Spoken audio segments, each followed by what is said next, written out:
Hello दोस्तों, आप सभी का स्वागत है आपके अपने YouTube channel SSC exam pro में। यदि आपकी नियुक्ति पीठासीन अधिकारी के रूप में हुई है तो आपको पीठासीन की डायरी, मतपत्र लेखा, पीठासीन की घोषणा और 16 बिंदुओं के प्रपत्र को भरना आना चाहिए। इन सभी के लिए मैंने अलग अलग डेडिकेटेड वीडियो बनाया है, आप मेरे चैनल को सब्सक्राइब करके देख सकते हैं। आज इस वीडियो में हम 16 बिंदुओं का प्रपत्र, जिसे 16 बिंदुओं की रिपोर्ट भी कहते हैं और जिसे पीठासीन अधिकारी द्वारा निर्वाचन क्षेत्र के प्रेक्षक रिटर्निंग ऑफिसर को प्रस्तुत की जाने वाली अतिरिक्त रिपोर्ट का प्रपत्र भी कहा जाता है, भरना जानेंगे। यह बहुत ही महत्वपूर्ण प्रपत्र होता है जिसे सही सही भरना जरूरी होता है और इसे सही सही भरना आज हम सीखेंगे। इसके लिए कुछ आवश्यक जानकारियां आपके पास उपलब्ध होनी चाहिए, जिसमें पहला है निर्वाचक नामावली के अनुसार मतदाताओं की कुल संख्या, ईडीसी की संख्या, कुल डाले गए मतों की संख्या, कुल डाले गए मतों का प्रतिशत, कुल उम्मीदवारों की संख्या, कुल एजेंट की संख्या और इसके साथ ही साथ ईपिक के अलावा अन्य दस्तावेज से अगर मतदान किया गया है तो उसकी संख्या। ईपिक के अलावा से मतलब है आधार, पासपोर्ट जो भी है उसकी संख्या आपको पता होनी चाहिए। अब 16 बिंदुओं का प्रपत्र कैसे भरा जाता है इसे देखते हैं। यह है पीठासीन अधिकारी द्वारा निर्वाचन क्षेत्र के प्रेक्षक रिटर्निंग ऑफिसर को प्रस्तुत की जाने वाली अतिरिक्त रिपोर्ट का प्रपत्र। अब देखते हैं इसे एक एक करके कैसे भरा जाता है। आप निर्वाचन के लिए जिस मतदान केंद्र पर नियुक्त हुए हैं उसका क्रमांक यहाँ पे भरना होगा।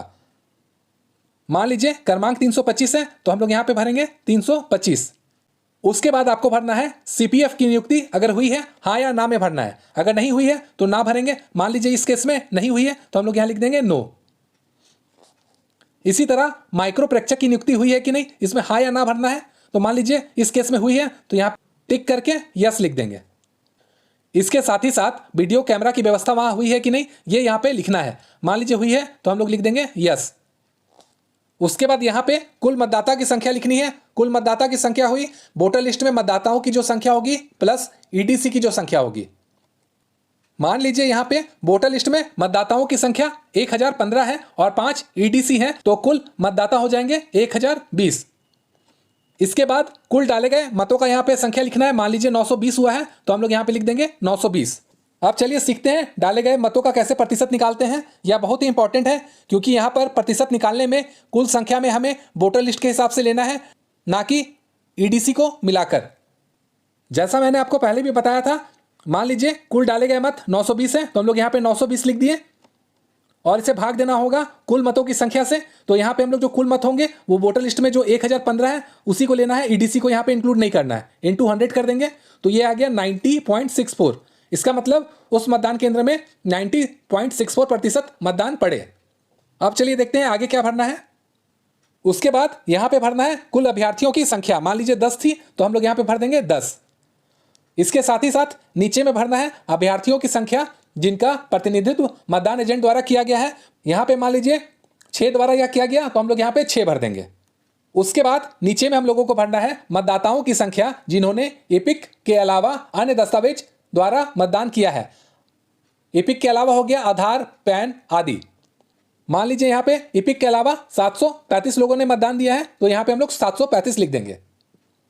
उसके बाद है क्या नकली मतदान एजेंट के सामने किया गया। नकली मतदान का मतलब है मोकपोल से होता है तो इसमें हाँ या ना भरना है।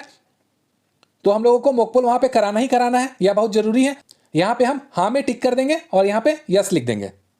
उसके बाद है क्या छदम मतदान क्लियर किया गया। यहां पर छदम मतदान का भी मतलब मोकपोल होता है। मोकपोल का अर्थ छदम मतदान भी होता है और नकली मतदान भी होता है।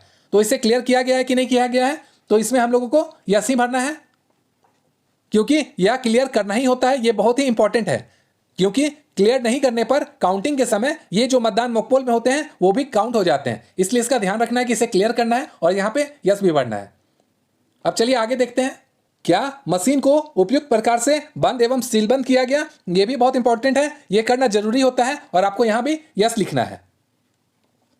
उसके बाद है क्या अभिकर्ताओं का हस्ताक्षर प्राप्त करने के पश्चात उन्हें 17 दिया गया। यह भी बहुत इंपॉर्टेंट पॉइंट होता है। 17 का मतलब होता है पत्र लिखा से, जिसे 17C भी कहा जाता है। या एजेंट को देना ही होता है, साथ में उनका साइन भी हम लोगों को लेना पड़ता है। तो यहाँ पे हम लोग लिखेंगे यस।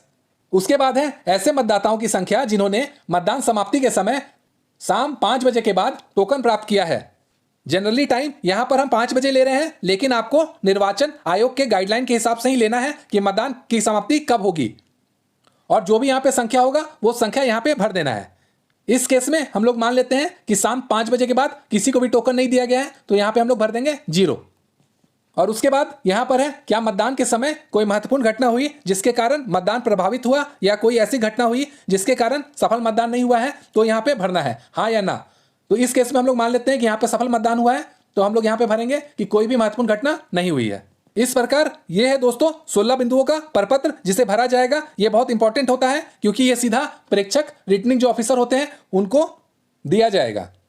आशा करता हूं दोस्तों ये प्रपत्र को मैंने आपको भरना अच्छे से समझा दिया है। अगर आप मेरे चैनल में नए हैं तो चैनल को सब्सक्राइब कर लीजिए ताकि इसी तरह की इंफॉर्मेटिव वीडियो आपको मिलती रहे। Thank you.